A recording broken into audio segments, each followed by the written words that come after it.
네, 우리 인사하고 시작할까요? 왜 안 계세요? 소리가 울려요. 계속 진짜 조금 쉬었다 하려고 했는데 우리 청년들이 계속 교회에 많이 나와 있고 또 이 시간들이 또 이렇게 그냥 교제하는 것도 좋지만 또 유익하게 활용되면 좋을 것 같아서 순발력 있게 이번에 다시 진행을 할 거고 그때 순서 공지되어 있죠? 공지사항에 보면은 총 5번인가요? 5번에 걸쳐서 할 거고 세 과를 묶어서 하는 경우도 있고 2번을 묶어서 하는 과도 있을 거예요. 그래서 이 끝나는 대로 로마서를 8월부터 들어가야 하기 때문에 5번에 걸쳐서 할 예정이에요.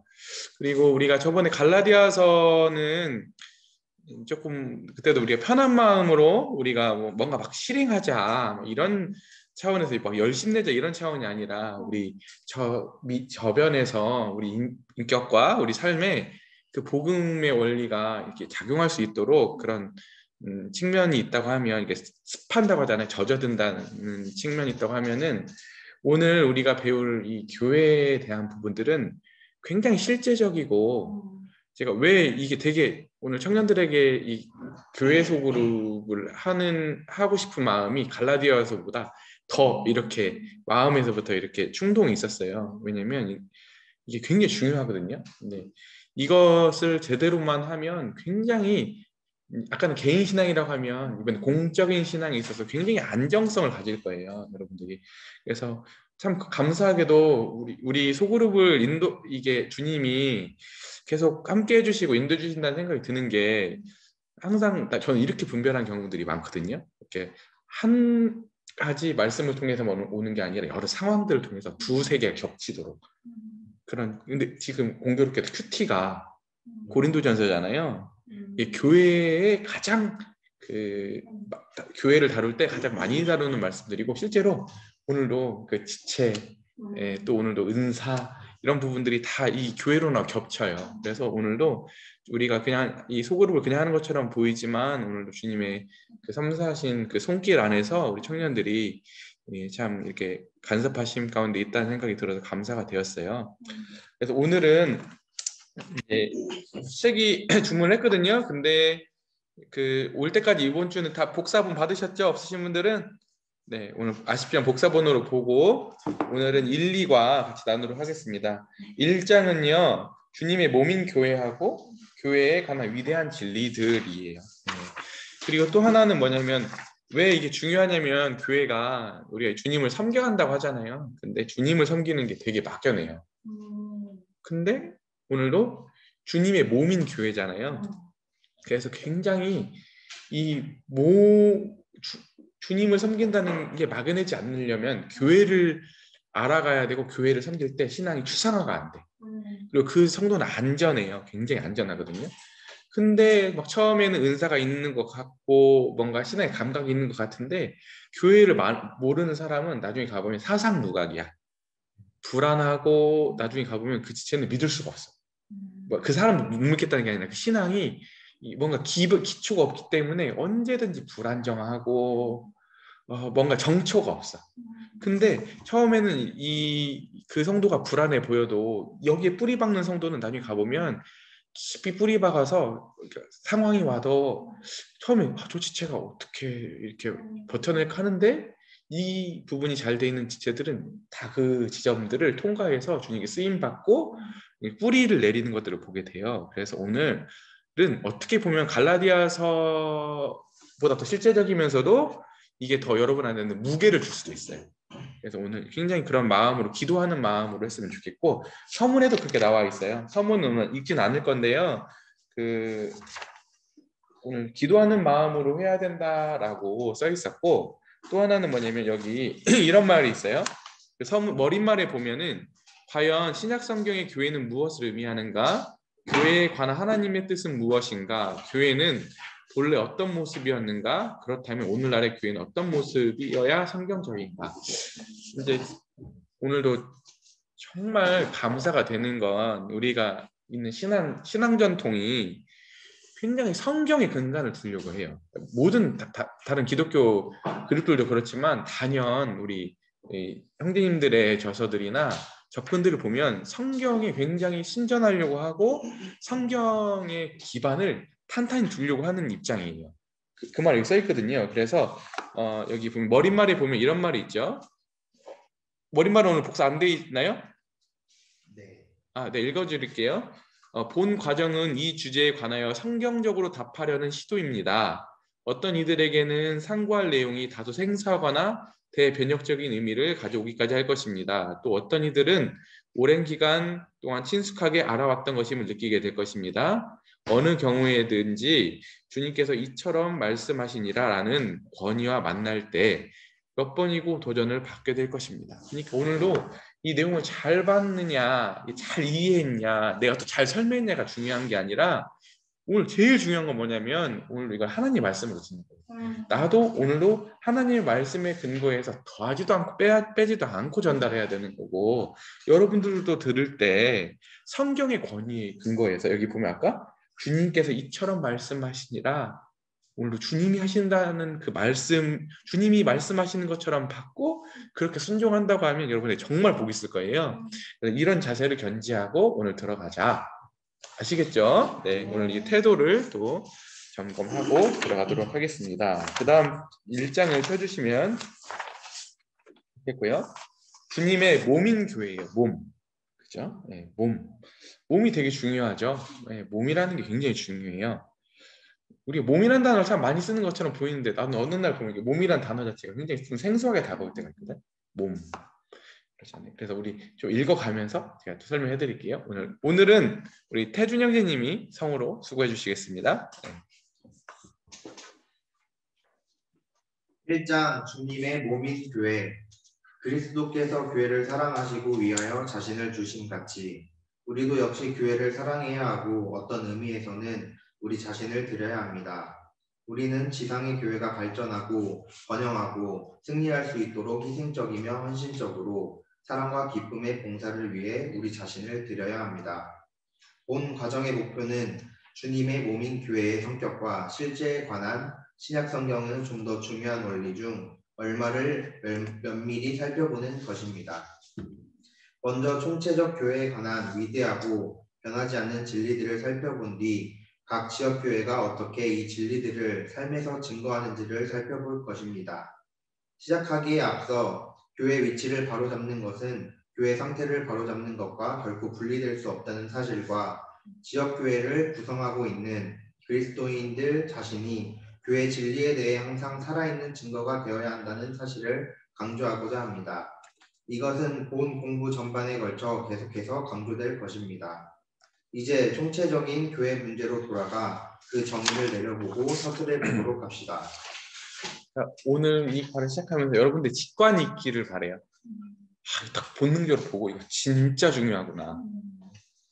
이걸 딱 직관적으로 알았으면 좋겠고 오늘 여기 보면 이제 오늘 주님의 몸인 교회잖아요. 몸과 머리잖아요. 오늘 뒤에 나오겠지만 오늘 우리는 세상에서 머리 하면 우두머리 이렇잖아요. 근데 생각보다 그런 개념이 아니에요.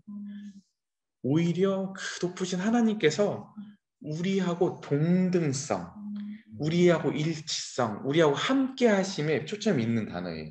그런데 함께 하시면서도 머리로서의 그분이 역할이 있으신 거예요. 되게 귀하거든요. 그게 굉장히 또 중요한 또 측면을 뒤에 설명해 드릴 거고 또 하나는 뭐냐면 세상에서 가장 가치 있는 게 뭐냐라고 묻는다고 하면 교회예요. 왜냐면 어떤 것이 그것이 가치 있냐라고 했을 때 그 가치라고 하는 것은 만약에 그걸 주고 사거나 아니면 그것을 살만한 그 안에 내재되어 있는 가치가 얼마나 있을 때 그 물건이나 어떤 사물의 가치가 평가되는 거잖아요. 근데 세상 천지에 가장 큰 가치가 치러지고 이게 뭔가 누구에게 구입된 게 있다고 하면 교회인 거예요. 여기 보면 그리스도께서 교회를 사랑하시고 자신을 주심같이 그러니까 하나님이 우리 교회를 피값을 주고 사셨다고 했잖아. 자신의 피값을 주고 사셨다고 할 뿐만 아니라 자신을 주셨다니까. 그러니까 이 교회라고 하는 것은 엄청난 신비가 있는 거예요. 오늘 우리가 가져야 되는 관점은 내가 보는 이 작은 내 소견이 아니라 하나님의 관점에서 볼 수 있는 시각이 필요해. 하나님이 온 천지를 봤을 때 가장 소중하고 그분이 진짜 마음을 쏟는 곳이 딱 있다고 하면 교회인 거예요. 교회. 아시겠어요? 왜냐면 그만큼 가치가 치러져 있고 그게 하나님께 드려진 바 되었기 때문에 그렇거든요. 그래서 오늘 여러분들이 그 가치를 여러분들의 그 마음에서부터 오늘 알 수 있는 그런 은혜가 있기를 바라요. 아멘이죠? 네. 그래서 오늘도 주님의 몸인 교회, 그리고 또 하나는 뭐냐면 시작하기에 앞서 교회의 위치를 바로잡는 것은 교회의 상태를 바로잡는 것과 결코 분리될 수가 없다. 오늘도 교회가 어떤 영광과 어떤 지위와 어떠한 가치가 있는지를 알 때 우리가 지금 우리가 있는 신앙 공동체는 그 교회잖아요. 이게 지역교회라고 하는데 이 신앙 공동체가 건강해져야 되잖아요. 근데 우리는 연약하기 때문에 온전한 공동체는 없어요. 바로 잡혀줘야 되거든요. 언제나 우리는 주님 나라 갈 때까지 개혁해야 돼요. 계속. 한번 개혁했다고 되는 게 아니라 날마다 종교 개혁하듯이 항상 교회는 개혁돼. 하나님의 말씀에 의해서. 아시겠죠? 네.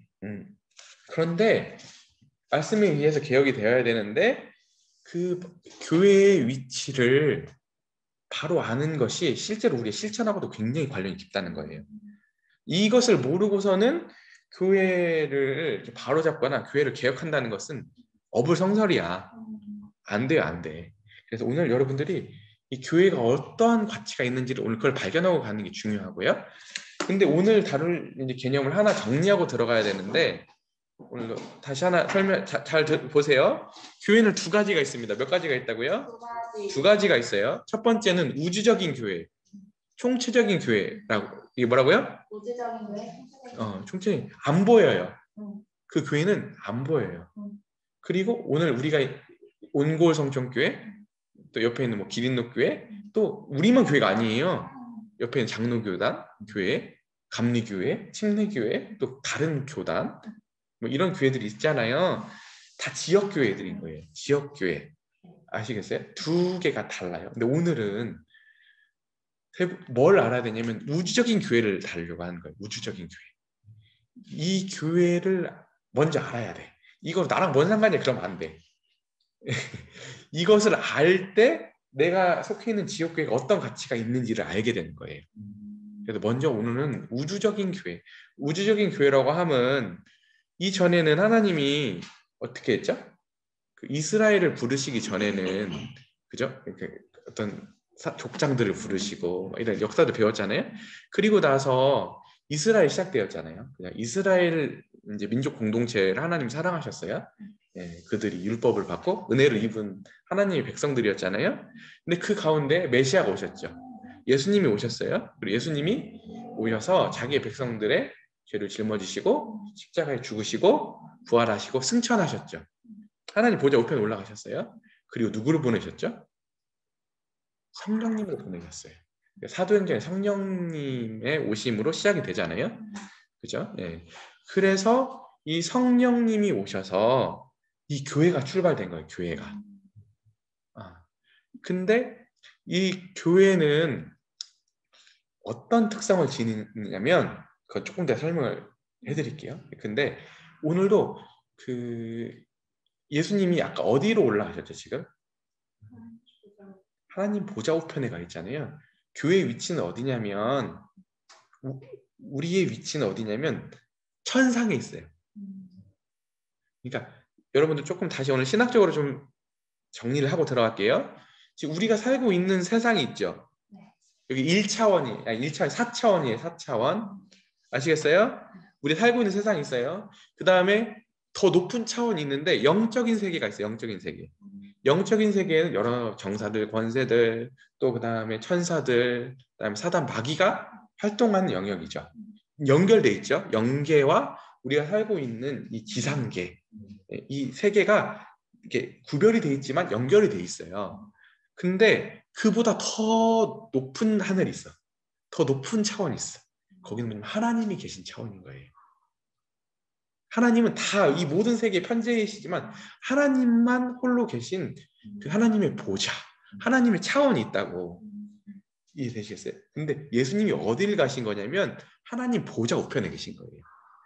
그러니까 우리 예수님이 지금 육신을 입고 계시잖아요. 그죠? 우리의 머리로서 계신 거예요. 여전히 예수님이.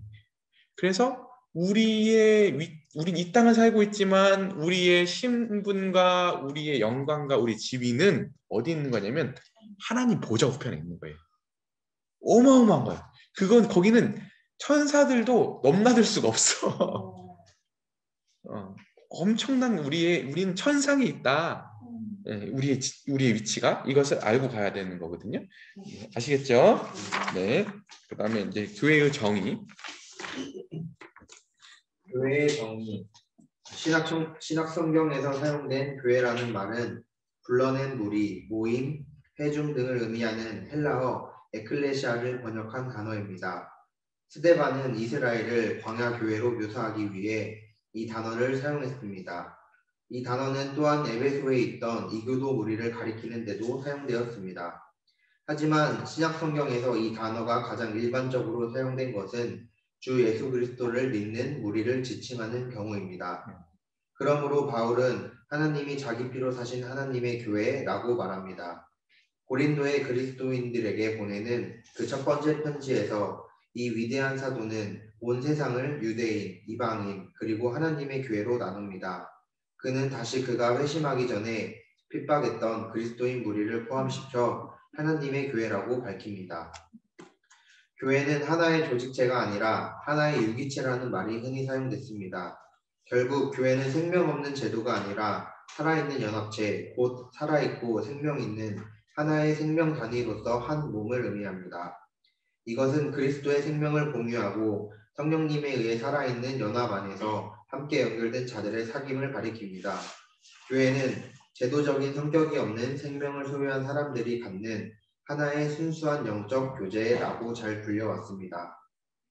신약 성경에서는 많은 서술적인 명칭들이 교회에 붙여졌는데 교회를 이해하는 가장 좋은 방법 중 하나가 각 명칭의 의미를 숙고해보는 것입니다. 다음은 교회에 관한 두드러진 서술적 묘사들입니다. 그 교회라고 하는 원어는 에클레시아. 근데 우리가 이제 조금 조심스럽지만 에클레시아 하면은 뭐 에크라고 해서 밖으로 뭐 이렇게 불러내다 이런 뜻이거든요. 근데 그래서 우리를 막 세상에서 이렇게 핀셋처럼 쏙 이제 빼서 이렇게 우리를 불러냈다. 여기에 좀 초점을 두는 경우가 있는데 실은 엄밀히 공부를 해보면 그러진 않아요. 그런 뜻이라기보다는 원래는 이 에클레시아라고 하는 것은 그리스 신전에서 썼던 단어야. 기독교에서 만들어내는 단어가 아니라 여기 보면 이교 무리를 가리키는 데도 사용되었다고 했잖아요. 원래는 언제냐면은 그 그리스 신전에서 가보면은 아고라라고 있거든. 아고라. 광장에 거기서 막 토론도 해. 그리고 그 사람들이 이제 같이 모여서 이렇게 있었던 집 같은 곳이 에클레시아였어. 그것을 기독교에서 차용해서 쓴 거예요. 그래서 그것을 그래서 에클레시아라고 불렀어. 근데 모임인 거예요. 모임. 그리스도인 우리들이 모여 있는 그 지칭하는 것을 그 그리스 사람들이 쓰는 단어를 가지고 와서 거기다 사용해 썼다고. 그래서 영어에서는 처치라고 번역을 하는 게 아니라 이 에클레시아에 있는 부분을 어셈블리라고 써요. 어셈블리, 모임. 아시겠죠? 그리스도인들이 모여있는 그 모임을 지칭하는 단어로서 에클레시아를 썼다는 거예요. 아시겠죠? 그런데 이 교회라고 하는 것이 굉장히 독특한 지위를 갖는데 여기서 다시 한번 하나님의 시각으로 가봅시다. 첫 번째는 세상에 존재하는 것은 뭐냐면 이방인이 존재해. 이방인, 자연인. 그 다음에 두 번째는 이스라엘. 세 번째는 존재적으로 하나님 보셨을 때 구분을 짓는데 이방인, 이스라엘, 그 다음에 마지막 교회. 이 세 가지 존재들이 있는 거예요. 되게 독특하거든요, 이 교회가. 그리고 이 교회는 어떤 특성을 지니냐면 우리 사도행전에서 보면 우리 갈라디아에서 배웠었죠. 이 교회의 특징은 뭐냐면 예수님께서 오셔서 이방인과 유대인 사이에 막힌 담을 하셨으므로 이제 이방인과 유대인을 다 하나로 묶는 하나님의 백성, 가족으로 부르셨다고 하는 거예요. 그러니까 거기서 보면 이런 표현이 있었어요. 어디서였지? 하나는 이방인이라고 하는 이방 지역이라고 하는 채석장, 돌 여기서 가져오고, 또 하나는 뭐예요? 유대인이라고 하는 이 채석장을 가지고 와서 지금도 성전을 짓고 계신다. 이런 단어 배웠었죠? 그래서 이 교회의 특징은 뭐냐면 유대인과 이방인으로 구성되어 있는 출신 자체가 이제 그런 특징들을 지니고 있다라는 것을 아셨으면 좋겠고, 또 그다음에 여기 보면 교회는 어떤 제도가 아니에요. 제도. 우리 자꾸 제도 조직으로 생각하는데 교회는 굉장히 유기적인 거예요. 유기적. 그래서 오늘도 교회 하면 중요하게 떠올라야 되는 단어가 뭐냐면 성령의 교통하심이요. 오늘도 우리의 시작 자체도 성령에 의해서 부르심을 입었고, 우리의 이런 교제 자체도 성령 안에서 역동적으로 이루어지는. 그래서 우리 안에 무슨 일이 일어나는 것처럼 보여도 영적 지나가서 가서 보잖아요. 그런 일도 우연이 없어. 가서 보면 하나님이 다 목적하셨고 성령이 우리 안에 치리하시고, 근데 뭐 이게 영광이 떠나 있는 교회들 하나님이 그냥 내버려 두셔. 자기네들끼리 지지고 볶도. 근데 오늘 하나님이 임재가 있고 성령의 임재가 있는 교회는 하나님이 다루시고 하나님이 그 안에 생명성을 불어넣어서 사람도 더 하시고 그 안에 다스려 가시고 길도 보여주시고 이런 막 역동적인 작용들이 막 살아 숨쉬는 교회가 되는 거예요. 우리는 그것들을 지켜내야 돼. 어느새 인간적인 조직이 되기 시작하고 생기가 사라지기 시작하면 그런 것들이 다 말살돼. 갈라디아에서도 그렇게 배웠듯이 동일하게 교회에서도 그래요. 아시겠죠? 네. 그 다음에 이제 이런 영광스러운 교회가 갔는데 또 하나 뒤에서 설명할 부분이면 미리 설명할게요. 하나님은 원래 인간을 봤을 때 우리 인간들 민영자매 여기 뭐 우리 최희자매 성준형이 다 여기 있거든요. 태준 형제까지. 근데 각각 개별이잖아요.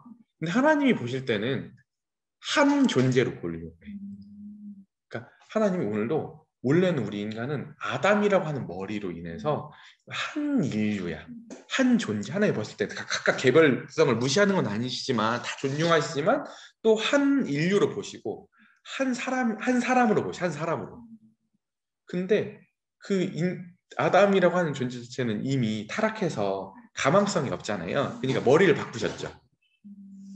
누구로? 예수님으로 머리를 바꾸셨죠. 그리고 거기 우리를 다 지체로 부르셨죠. 한 사람. 하나님이 보실 때는 한 사람으로 보신다니까. 하나님 그 한 사람을 기다리셨어. 걔도 만나고 싶으셔서. 그게 예수님을 머리로 하고 그분의 지체가 되어서 세워진 우리 교회를 가리키는 거예요.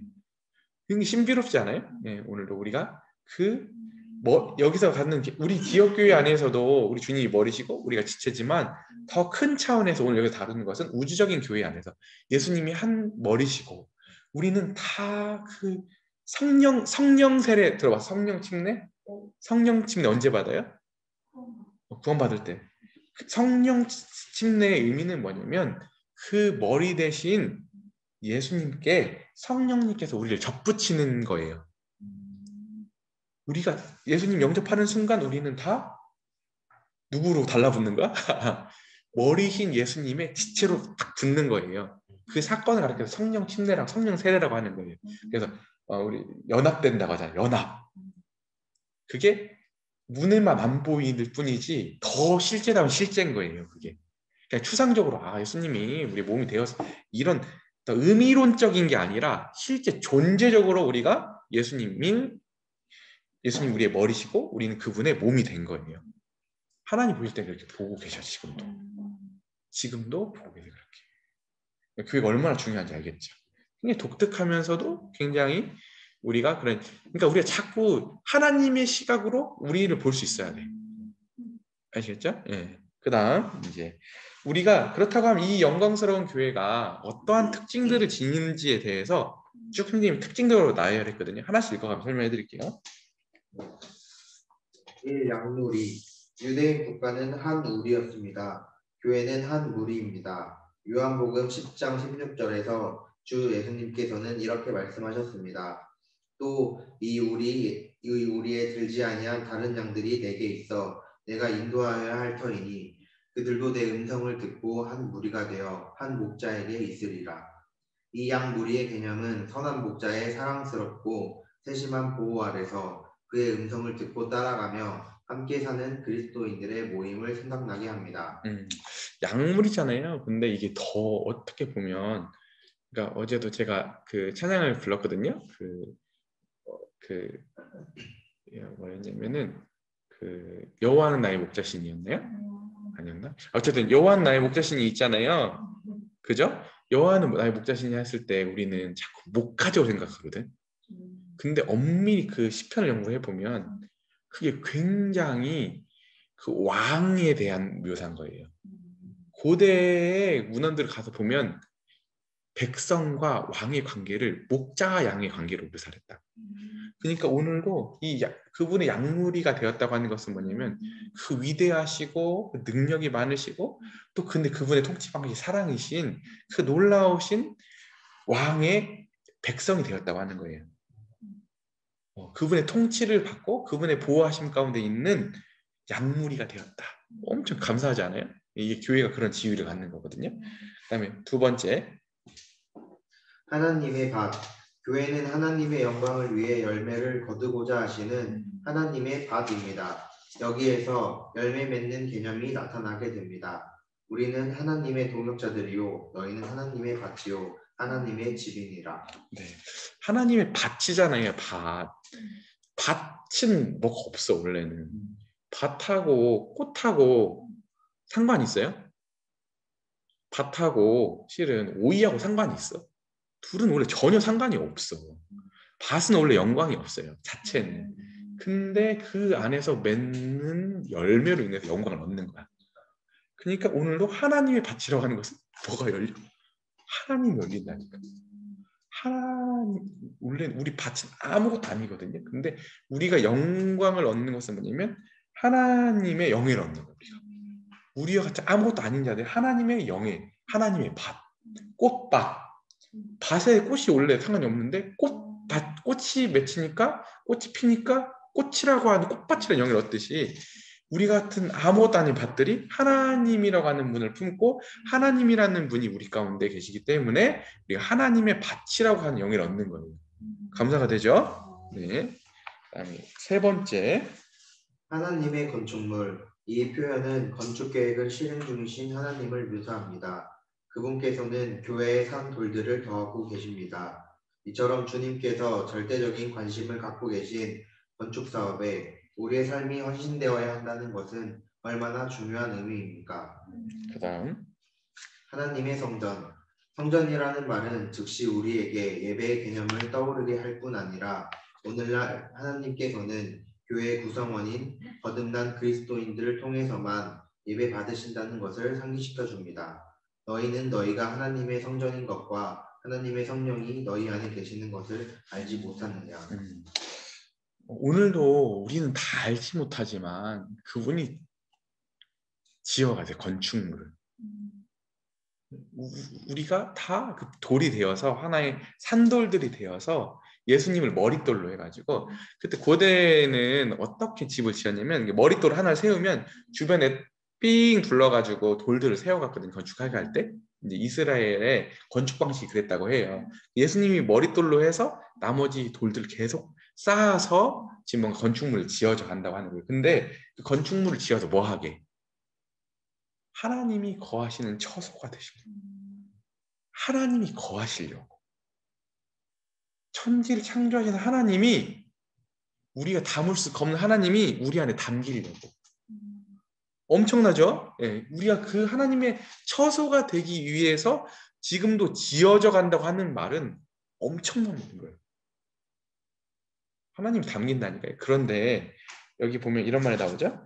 너희는 너희가 하나님의 성전인 것과 하나님의 성령이 너희 안에 계시는 것을 알지 못하느냐라고 했을 때 우리 대부분 하나님의 성전 하면은 나 개인의 맞아요. 우리 개인도 우리 몸이 하나님 성전이 맞아요. 그죠? 우리는 우리 몸을 하나님이 성령님이 내주하시기 때문에 우리 몸을 굉장히 하나님 드리는 기뻐하신 산제사로 드려야 되고 그분의 기쁨을 위해서 우리 몸이 드려져야 되는데 근데 여기서 말하는 것은 실은 우리 개인의 몸이라기보다는 이 교회를 가리키는 거예요. 너희는 했을 때 이 공동체. 오늘도 하나님은 어디 거하시냐? 보세요. 우리의 관계 가운데 거하시는 거예요. 이해되시겠어요? 이 관계 가운데 거하시는 거예요. 그러니까 굉장히 중요한 아까도 이해지만 하나님이 우리 안에 거하신다, 성령께서 우리 안에 거하신다는 그 표현은 굉장히 중요한 말이지만 그것보다 실은 더 중요한 표현은 뭐냐면 우리 중에 거하신다. 우리가 모였을 때 이 안에 거하시고 우리가 이 서로 관계야 이 관계가 되어서 이 형성된 이 교회 가운데 하나님이 임재하신다라고 하는 의식. 이게 중요한 거거든요. 이 의식이 없기 때문에 교회를 하나의 인간 집단을 생각하고 함부로 생각하고 경거망동하고 여기서 하나님도 속일 수 있다고 생각하고 여기서 쉽게 생각하는 거예요. 정말 무서운 일이에요. 그건 하나님이 그 공동체를 떠나버렸으면 모르지만 하나님 여전히 살아계시면 그것만큼 무서운 일이 없어. 그러니까 그잖아요. 그 쉽게 생각했던 사람이 나오잖아요. 사도행전 누구예요? 아나니아 삽비라. 그러니까 속일 수 있다 생각을 한 거예요. 근데 그때 성령께서 역사하시니까 어떻게 됐어요? 하나님께서 그의 생명을 걷어가셨잖아요. 지금도 그런 일이 없으란 법이 없어요. 아시겠죠? 여러 모양을 하나님은 지금도 겁을 주려고 하는 말이 아니라 그만큼 두렵고 떨리는 일이라고 하는 일이에요. 그래서 교회 안에서 진짜 이게 참 즐거운 일이고 참 복된 일이기도 하고 이것은 정말 특권이기도 하고 그냥 이게 너무 좋은 일이거든요. 이게 막 항상 축제 같은 일이고 근데 또 한편으로는 두렵고 떨리는 일이기도 한 거예요. 그러니까 이게 없기 때문에 영적으로 이게 없어. 감각이 그 직관이 있어야 돼. 하나님에 대해서 우리가 좋을 땐 좋고 편할 땐 편하고 인격적이고 누릴 땐 누리지만 또 하나님을 무서워할 때는 그분을 두려워할 때는 그분을 존중할 때는 언제든지 이게 양가가 다 있어야 돼. 그게 없으면 천박해져. 두려움만 있으면 그 사람은 진짜 너무 막 그 신앙이 진짜 너무 칙칙해지고 너무 염세적이고 막 불안하고 막 고난적 이렇게 되는데 또 한편으로는 그게 없이 하나님의 두려움이 없이 뭔가 즐겁고 그냥 막 이게 니나 너 이러면 나중에 가보면 어떻게 돼요? 정박해져요 신앙이. 그래서 양쪽이 다 공존해야 된다. 아시겠죠? 그래서 신앙은 두 가지를 다 배워가는 거예요. 그죠? 두렵고 떨림으로 너희 구원을 이루라. 아시겠죠? 네, 그 다음에 그리스도의 몸. 그리스도의 몸. 몸은 사람이 자신을 표현하는 하나의 수단입니다. 이와 같이 그리스도의 몸은 주님께서 자신을 세상에 나타내기 위해 선택한 단일체, 곧 유기체로서 하나의 연합체가 됩니다. 이 위대한 진리를 깨달으면 성도는 결코 교회를 소홀히 생각하지 않을 것이며 오히려 그리스도의 몸의 최대의 유익을 위해 아낌없이 자신을 드릴 것입니다. 또 만물을 그의 발 아래 복종하게 하시고 그를 만물 위에 교회의 머리로 삼으셨느니라. 교회는 그의 몸이니 만물 안에서 만물을 충만하게 하시는 이의 충만함이니라.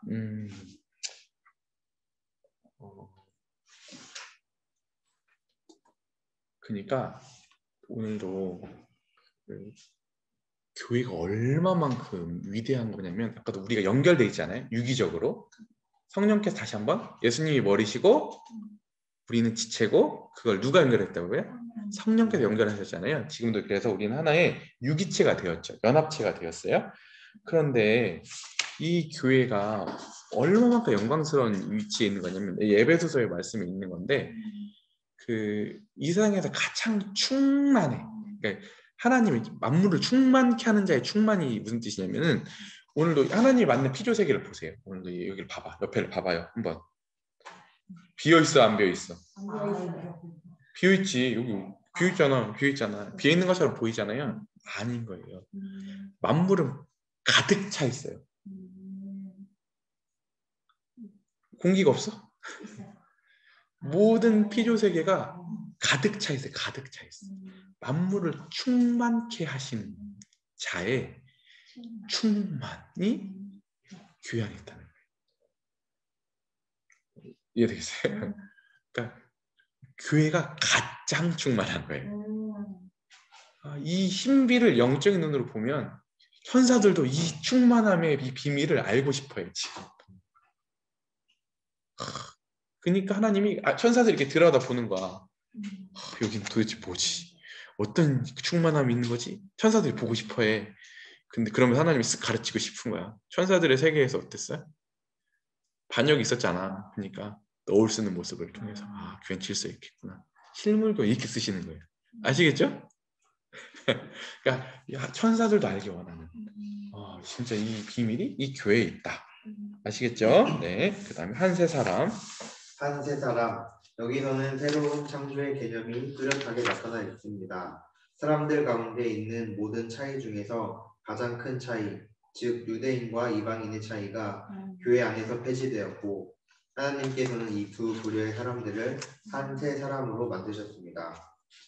원수된 것 곧 중간에 막힌 담을 자기 육체로 하시고 업조문으로 된 계명의 율법을 폐하셨으니 이는 이 둘로 자기 안에서 한 세 사람을 지어 화평하게 하시고. 우리 같이 이 신성감이 없어서 그러는데 하나님 이 한 사람을 기다리셨다. 그래서 예수님이 하신 아주 중요한 직책 중에 하나가 뭐였다고요? 담을 허신 것.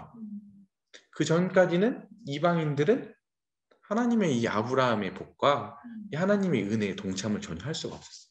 근데 예수님이 오셔서 그 바뀐 땅을 허셨어. 그래서 우리도 그 경륜에 하나님의 은혜의 경륜에 들어갈 수 있게 되었어요. 그런데 독특한 점이 있다고 하면 다시 하나 이제 여기 나온 내용은 아니지만 이 교회가 갖는 위치는 뭐냐면 잘 보세요. 원래는 그 하나님으로부터 오는 모든 양분과 이 영적인 은혜는 누구 거였어요? 이스라엘 거였죠. 로마서 설명이에요. 이스라엘 거였어요. 근데 이스라엘이 어떻게 됐어요? 하나님의 경륜 안에서 거절했잖아요. 그리고 나서 그 복이 이방인에 흘러왔죠. 사도 바울은 그것을 감람나무 비유를 들어서 원래 원 감람나무가 있었는데 하나님 이렇게 자르고 나서 이 밑둥이 생기잖아요. 여기에 돌 감람나무 우리거든요. 그러니까 접붙인 거야. 그래서 원래는 원 감람나무에게로 가야 되는 양분을 돌 감람나무인 우리가 누리게 되었다고 하는 거예요. 그러니까 우리가 얼마나 겸손해야겠냐 이런 얘기를 하는 거거든요. 그러니까 우리는 원래 우리 게 아니었는데 어떻게 우리 거였지. 하나님이 저 깊은 힘 중에서는 우리를 포함하고 계셨지만 그래도 1차적으로는 우리는 그 대상이 아니었다니까. 근데 그분의 신비로운 일하심 안에서 우리가 접붙여져서 원래는 예수님도 부를 수도 없고 하나님을 아버지로 부르는 말도 안 되는 일이었어. 근데 우리가 그렇게 부르고 있잖아. 이게 예수님의 사역 안에서 우리가 교회 안에 들어오게 되었고 누리고 있는 어마어마한 영적인 복지요, 영적인 축복인 거예요. 이거를 쉽게 생각하면 안 돼. 우리는 항상 다시 예수님을 볼 때마다 우리가 이 참여한 복이 얼마나 큰지, 우리가 누리고 있는 신분이 당연한 게 아닌지, 얼마나 신비롭게 우리 안에 주어져 있는지, 그분의 막 신묘막측하신 지혜 안에서 우리에게 지금 이게 와 있는지에 대한 것들을 생각하지 않으면 우리는 너무 이거 쉽게 생각하려고 하는 경향들이 있어요. 아시겠죠? 엄청난 것에 대해서 그 가치를 여러분들이 아셨으면 좋겠어요. 그 다음 하나님의 처소. 이 표현은 하나님께서 이제는 구약에서처럼 물질적인 성전에 거하신다기보다는 오히려 교회 안에 거하신다는 진리를 보여줍니다. 너희도 성령 안에서 하나님이 거하실 처소가 되기 위하여 그리스도 예수 안에서 함께 지어져 가느니라. 지금도 하나님은 일하고 계시죠. 지금 언제부터? 예수님이 오시고 승천하신 이후부터 성령으로 계속 사람들을 부르시고 계시잖아요. 계속. 그래서 지금 우리는 안 보이지만 하나님께서는 지금도 처소를 짓고 계셔요. 근데 물건으로 돌로 이게 된 처소가 아니라 우리로 지어져 가요. 그래서 지금도 주님 오셔서부터 지금까지 계속 더해지고 있는 거예요. 한 사람, 한 사람, 한 사람, 한 사람 더하셔서 근데 그 목적이 다시 한번 뭐라고요? 하나님이 거하실 처소가 지금도 완성되어 가고 있고 우리도 거기에 일원이 되는 거예요. 그 다음 8번 그리스도의 신부. 교회에 관한 이러한 견해는 애정의 개념을 두드러지게 나타냅니다. 남편들아 아내 사랑하기를 그리스도께서 교회를 사랑하시고 그 교회를 위하여 자신을 주심같이 하라. 이는 곧 물로 씻어 말씀으로 깨끗게 하사 거룩하게 하시고 자기 앞에 영광스러운 교회로 세우사 티나 주름 잡힌 것이나 이런 것들이 없이 거룩하고 흠이 없게 하려 하심이라. 그리스도께서 교회를 사랑하시고 교회를 위하여 자신을 주셨다면 분명 교회도 신부로서 그분을 향한 애정으로 가득 차 있어야 합니다. 내가 하나님의 열심으로 너희를 위하여 열심을 내노니 내가 너희를 정결한 처녀로 한 남편인 그리스도께 드리려고 중매함이로다. 우리가 그리스도의 신부가 되었다고 하는 말은 실은 신랑이 좋지 신부가 좋아? 뭐 이렇게 말할 수 있는데 그거는 잘 이해를 못하는 거야. 실은 이 신부라고 하는 거는 엄청난 특권인 거예요. 엄청난 특권. 그러니까 이렇게 신랑이 더 우위가 있는 게 아니에요. 겉으로 보면 표면적으로는 신랑이 위대하고 신랑이 모두 다 우지자지한 것처럼 보이잖아요. 근데 실은 그 관계 가운데 들어가면 모든 혜택과 모든 그 안에서의 쾌락과 모든 가치는 누가 누리는 거냐면 신부가 누리는 거예요. 하나님 그렇게 만들어놨어. 여자가 더 좋은 거예요. 그렇게 돼 있어요. 구조가. 그러니까 그리스도인의 신부라고 하는 것은 뭔가 신랑 안에 있는 복속돼 있고 이런 의미가 아니라 신랑이 가져다 주는 모든 혜택을 누리는 자예요. 감사하죠? 예. 그다음 하나님의 집. 하나님의 집. 집은 질서와 징계에 관하여 말합니다. 질서의 개념은 디모데전서 3장 15절에 너로 하여금 하나님의 집에서 어떻게 행하여야 할지를 알게 하려 함이니 라고 제시되어 있습니다. 또한 징계에 대해서는 베드로전서 4장 17절에 하나님의 집에서 심판을 시작할 때가 되었나니 로 제시되어 있습니다. 만일 내가 지체하면 너로 하여금 하나님의 집에서 어떻게 행하여야 할지를 알게 하려 함이니 이 집은 살아계신 하나님의 교회요 진리의 기둥과 터니라. 그 다음도 진리의 기둥과 터. 기둥은 건물을 지탱하는 것 외에도 옛적에는 공공안내문 게시의 용도로도 종종 사용되었습니다. 그것은 하나의 선포 수단이었습니다. 터라는 단어는 방벽 또는 지지를 의미합니다. 이처럼 하나님의 교회는 주님의 진리를 선포하고 지지하고 수호하기 위해 하나님께서 정하신 단일체 곧 한몸 연합체입니다. 따라서 그리스도인들이 하나님의 뜻과 목적에 있으려면 교회의 확장과 영적 복지를 위해 최선의 노력을 기울여야 할 것입니다. 하나님의 집인데요. 집이라기보다는 가정 그러면 좋겠다. 가정. 집하면 뭔가 우리는 지금 한국 사회에서는 약간 건물이 생각나는데 가정이에요. 그러니까 세상에서 되게 독특한 집단이 하나 있는데 그게 가정이에요. 가정. 그건 설명이 불가하다니까. 이 안에서는 뭔가 기브 앤드 테이크 뭐 이런 게 아니라 그렇다고 해서 여기서는 뭐 질서가 없는 것도 아닌데 그 안에서는 모든 게 다 발생되고 그 안에는 모든 게 다 모든 자원이 그 안에 있고 모든 인간 존재에 대한 근원이 그 안에 다 있거든. 그러니까 오늘 우리 하나님의 집이라고 하는 것은 뭐냐면 이게 그냥 어떤 사무적인 관계에 있는 게 아니라 하나님의 가족이 되었고 그분의 자녀인 거로 자녀처럼 대우하시고 자녀처럼 모든 걸 가르치시겠고 자녀처럼 모든 걸 공급하시겠고 자녀처럼 모든 일들을 그렇게 대우하시고 처분하시겠다는 거예요. 우리에 대해서. 너무 감사하지 않아요? 여러분들 종이어봐요. 아무리 잘해도 종은 종이거든. 근데 우리가 그분의 가정의 자녀들이 되었다고 하는 거예요.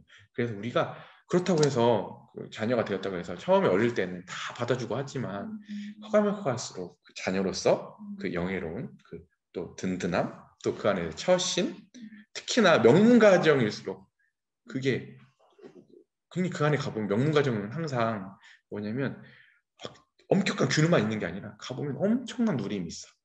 그런데도 가서 보면 질서가 있어. 그게 다 같이 공존하는 그것을 배울 수 있는 곳이 가정이거든. 다른 데는 못 배울 거 절대. 해도 그만큼 효과도 안 나고 그만큼 제한적이야. 근데 가정에서만 그걸 배울 수 있는 거예요. 그래서 여러분들이 하나님의 가정 안에 속해서 이걸 배운다고 하는 것은 엄청난 거예요. 그 다음에 진리의 기둥과 터. 이것은 뭐냐면 이 교회에는 어떤 말 뭐냐면 그때 당시에는 이런 방 있잖아요. 방. 이렇게 무슨 공포하는 것들을 다 어디다 붙였냐면 벽에다 붙였어요. 오늘 하나님이 이 세상 가운데 진리를 선포하시는데 그 방과 기둥과 같은 곳이 어디냐면 교회라고 하는 거예요. 그래서는 교회는 이 세상을 향해서 하나님의 진리를 이렇게 펼쳐서 보여줄 책임이 있는 거야. 그죠? 그래서 우리는 이 영적인 복지와 이 영적인 일들을 위해서 최선의 노력을 기울여야 되는 거예요. 우리는 이 일에 정진해야 될 책임이 있는 거예요. 아시겠죠? 네. 그 다음 이제 10가지 특징들에 대해 배워봤습니다. 다시 한번. 낙물이 하나님의 밭, 하나님의 건축물, 하나님의 성전, 그리스도의 몸, 한 세 사람, 하나님의 처소, 그리스도의 신부, 하나님의 집, 진리와 기둥의 터. 이렇게 교회는 이렇게 여러 가지 측면에서 조명되고 규명되고 있다는 부분에 대해서 알아보았네요. 그다음에 교회의 사명. 교회의 사명. 오늘날 많은 사람들은 그들의 사명이 복음 전파라고 자랑합니다. 그러면서 그들은 교회와 관계된 것에 있어서는 전혀 무관하고 동떨어진 입장을 취하고 있습니다. 그들은 사도 바울의 사역이 이중적이었다는 것을 주목해야 합니다.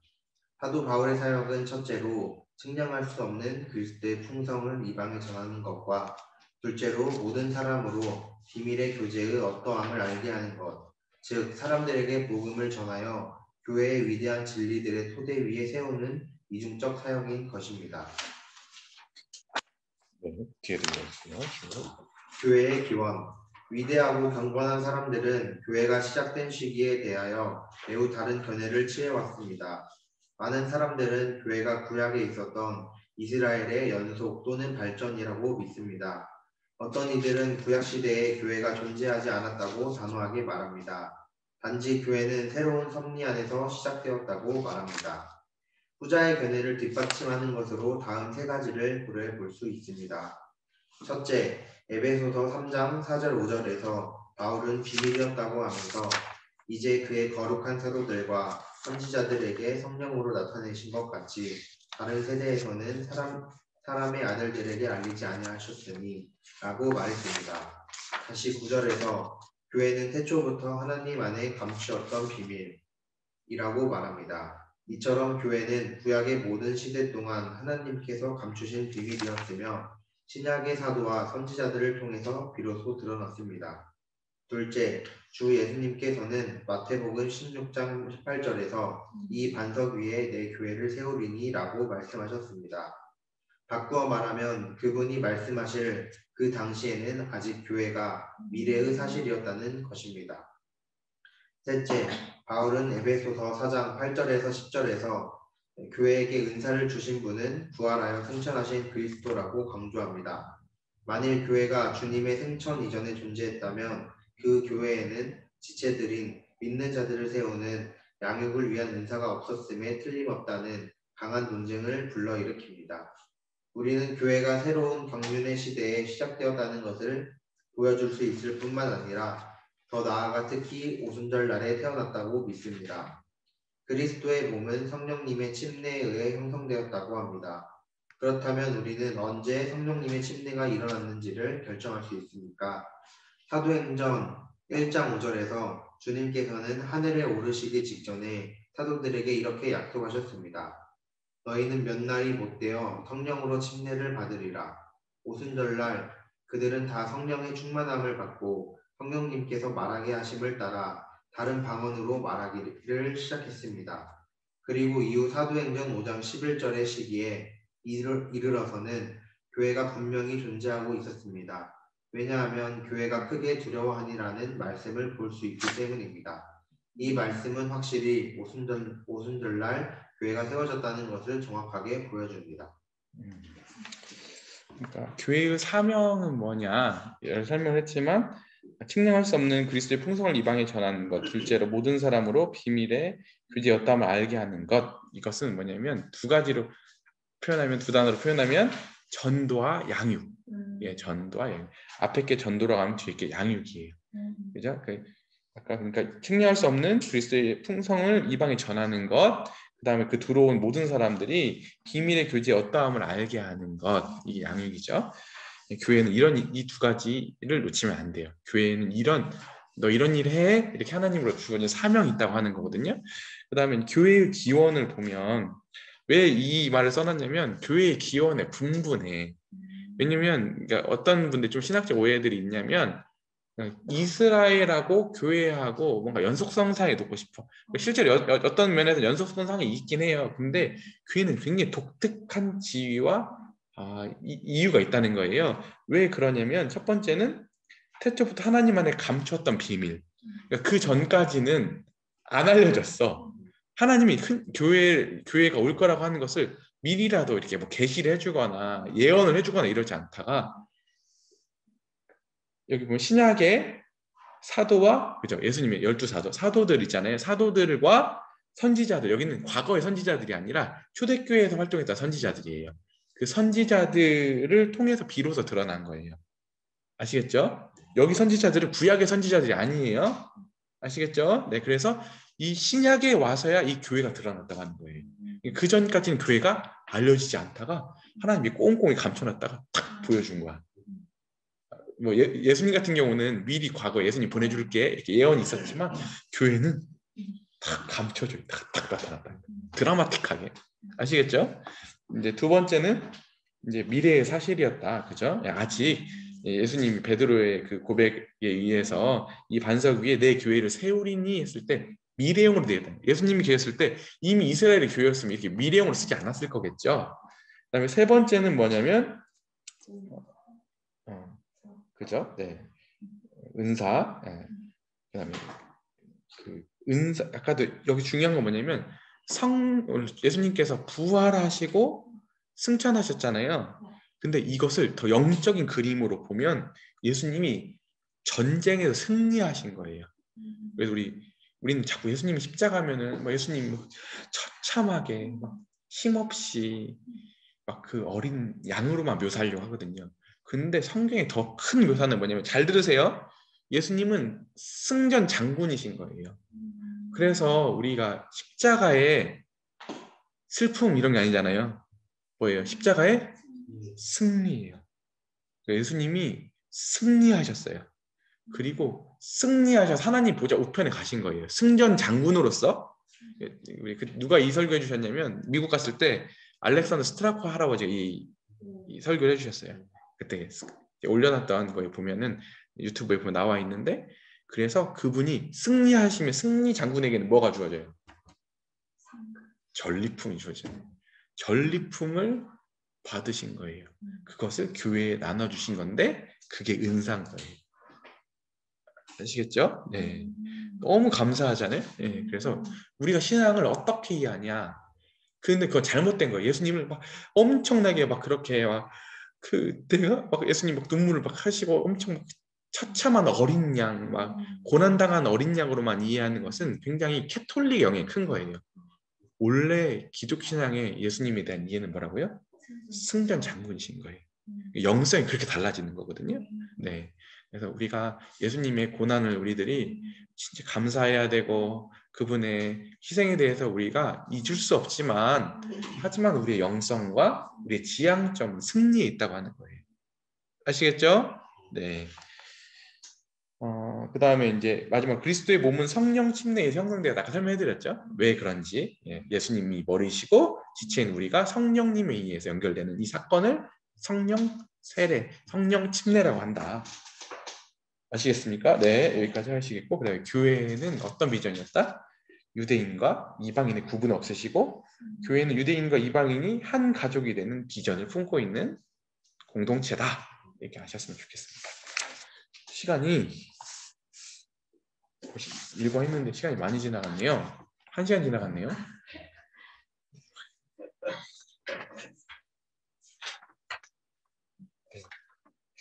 오늘은 여기까지 할게요. 네, 더 끌면 다들 힘들 것 같아. 그래서 뒤에 있는 내용도 굉장히 중요한 내용들이 많이 다루고 있는데 오늘 조금 더 길게 하는 것보다 오늘 여기서 하고 다음에 좀 더 제 시간을 절약해가지고 하도록 하겠습니다. 처음에 서론도 좀 길고 좀 이런 기반을 얘기하려다 보니까 좀 더 길어진 것 같아요. 오늘이랑은 조금 더 추상적일 수 있는데요. 이거 되게 중요하거든요. 그래서 여러분들 갈라디아서는 제가 막 여러 번 읽으라고 얘기 안 했잖아요. 이것은 오늘 처음 시작할 때 2번 읽어 써 있거든요. 진짜 여러분들이 좀 힘들어도 내가 오늘 한 내용을 다시 한번 들어봤으면 좋겠고 책도 한번 더 읽어봤으면 좋겠어요. 진짜 중요하니까 그렇거든요. 그 정도 강조하는 거니까 여러분들 돌아가셔서 그렇게 실천했으면 좋겠습니다.